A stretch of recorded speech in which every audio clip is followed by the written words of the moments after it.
Oh, there you go, there's not much space. Winter's coming in England. This is my current diesel heater setup. It's not great, it's noisy, it's smelly. I think we can do better. Let's move it, let's put some upgrades on it, let's do it. My neighbour's house is just on the other side of the garage, and having the exhaust come out between my garage and the fence meant that it was basically like a noise tunnel, and it was super duper loud, so I need to move it somewhere better. Just gotta get this hose out of the wall. It's a tight fit.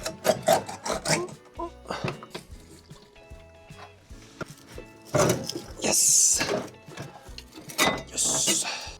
This thing is pretty noisy, where it sucks the air in on the air intake, where it blows it into the garage, but also outside where the exhaust goes out and the fumes go out.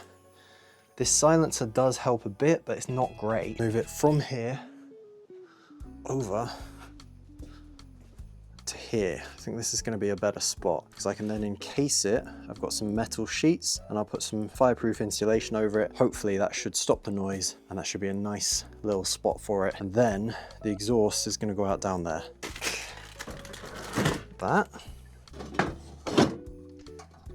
There's metal underneath, can't hurt. Some scrap bits of metal for a project I had. Get an idea of roughly where it needs to go.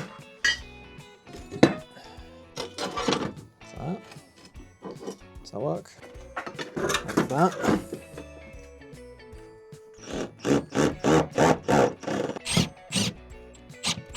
And a little bit of wire. Again, fireproof. Something to wedge it in place, basically. Nice and secure. And then I've got this upgrade kit, which not only has lots more hose, but also a bigger, better silencer. New silencer, old silencer. It should be a lot better. Let's see. Got a load of Jubilee clips. Oh, that is definitely not 2.5 meters. Rubbish. Okay, so I'm 6'2" or 188 centimeters. Used to be a bit more when I had hair. And this is probably about 2 meters. So I'm guessing the 50 centimeters is the other hose, which I think is a bit sneaky. In the description, it said this was 2.5 meters hose. Yeah, technically, but it's all good. We can make this work. This is still gonna do us well for what we need. So my plan is to basically use this hose like a little radiator. I'm gonna run it from here, and then I'm gonna run it down, and I'm gonna loop it back and forth, and then eventually it will go out the bottom. I'll be making sure I'm always on a decline. That way any condensation that's in this pipe will go down and out. That's the idea anyway. Cool, okay, so I'm gonna quickly do this. Might take me a minute just to bend it all into place. I'll check back in a second. I needed to use the silencer inline to connect the old short hose and the new long hose.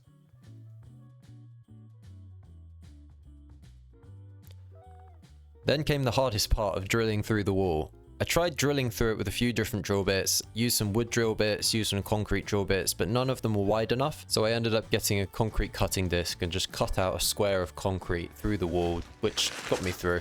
Alright, well that was quite a bit more involved than I thought it was going to be, but this is ready to now be put back together. So I've cut away this plastic film, because obviously I don't want that to catch fire. I've got some fireproof insulation for extra safety and security.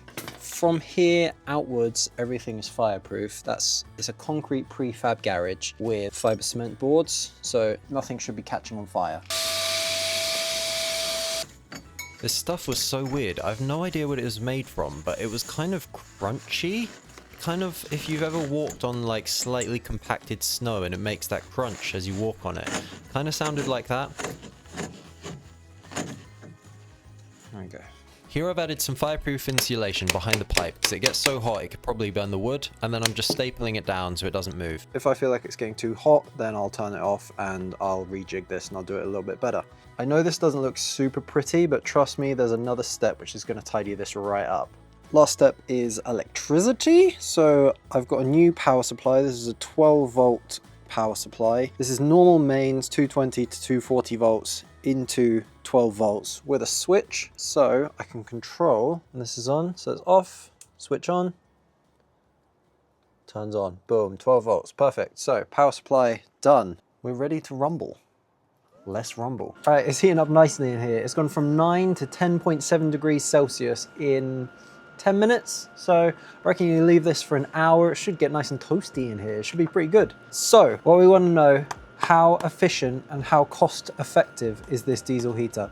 I've crunched the numbers and I'm pretty impressed. If this is all correct, which I think it is, it's pretty simple math. This diesel heater is supposed to be 8 kilowatts. I reckon it's probably more like 5, if not even 2, but let's just go for 5 for efficiency's sake and sensibleness. 5 kilowatt diesel heater. So the average cost of electric per kilowatt hour, 25 to 35p. So let's take the middle, 30p. So 5 kilowatts of electric is £1.50 per 5 kilowatts. Gas. So if we were using a butane bottle, when, you know, the little floor standing heaters, 15 kilogram butane bottle, I just had a look on the Calor website, £56.50. 1 kilogram of butane has about 12.4 kilowatt hours of energy in it. The 15 kilogram bottle works out to £3.76 per kilogram. So that works out to £1.51 per 5 kilowatt hours of energy, which is 1p more than the electric, which is about the same. So yeah, both quite expensive. Lastly, diesel. 1 litre apparently contains 10 kilowatt hours of energy. So at £1.40 a litre, that works out to 70p per 5 kilowatt hours. So less than half of electric and half of gas. If you were to get kerosene at £1 a litre, which is doable, you might have to buy it in bulk, but that is doable, that would work out at 50p a litre, so 1/3 of the electric and gas. Obviously, I know this diesel heater isn't fully efficient, that's one of its issues, but with the modifications that we've done, most of the heat is staying in the garage now. Let's say 90% of the heat, which I'm really happy with. So even at 70p an hour on full power, let's say it's 90p an hour on full power, just to add in a bit of, you know, loss and a bit of nonsense, that's still really efficient and that's still really good. So yes, I'm very happy with my decision. I think this is going to be great for winter. It's going to save me some money on having an electric heater, even a gas heater. I'm not going to get the condensation in here from a gas heater as well, which is, you know, a positive, because got some wood, got some bits and bobs. I don't want them to get wet. So yeah, I'm really happy with that. The last little bit, cherry on the cake, price, obviously great. I'm not going to be annoying my neighbors with a loud exhaust because it's really quiet. Let's go have a look. So I hope you can hear that on the camera. It's pretty loud coming out here. It's not as bad because I've got the bush here and it's not in between a fence and the wall of the garage. So already that's making it much quieter. But here's the silencer I got, much bigger than the other one, much more sturdy as well. Inlet, outlet, it's got 2 water drainage holes, really good, really solid. Put this silencer on, let's listen to the difference. So much better. I live near a motorway and I can hear the motorway louder than I can hear the exhaust on this. So absolutely fantastic, really, really happy with that. It is still a bit hot, but I can touch it. Right, let me tighten this Jubilee clip back up and then that's it. Coming back into the garage, it is definitely warmer in here. Yes, warmth, heat, love it. Yeah, slowly going up, 11.3 degrees. It's comfortable in here. I can work in here. I can absolutely do car projects and work in here in this in winter.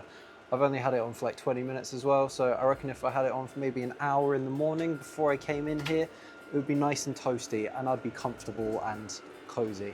And also that's saying 11.3 all the way over there. It's a 6-meter long garage, so this is where the heater is.